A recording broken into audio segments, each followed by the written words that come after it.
जय श्री श्याम। आज हम सुनेंगे पाप मोचनी एकादशी व्रत की कथा। धार्मिक मान्यता के अनुसार पुरातन काल में चित्तरथ नामक एक बहुत ही सुंदर वन था। इस वन में चयनवन ऋषि के पुत्र मेधावी ऋषि तपस्या किया करते थे।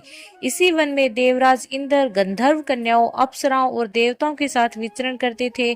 मेधावी ऋषि शिव भक्त थे, लेकिन अप्सराएं शिवद्रोही कामदेव की अनुचरणी थी। इसलिए एक समय कामदेव ने मेधावी ऋषि की तपस्या भंग करने के लिए मंजू गोसा नामक अप्सरा को भेजा।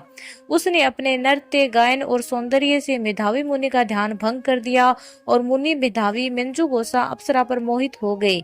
इसके बाद अनेक वर्षों तक मुनि ने मंजू गोसा के साथ विलास में समय व्यतीत किया। बहुत समय बीत जाने के पश्चात मंजू गोसा ने वापस जाने के लिए अनुमति मांगी। तब मेधावी ऋषि को अपनी भूल और तपस्या भंग होने का आत्मज्ञान हुआ। जब ऋषि को ज्ञात हुआ कि मंजू गोसा ने किस प्रकार से उनकी तपस्या को भंग किया, तो क्रोधित होकर उन्होंने मंजू गोसा को पिशाचिनी होने का श्राप दे दिया। इसके बाद अप्सरा ऋषि के पैरों में गिर पड़ी और श्राप से मुक्ति का उपाय पूछा।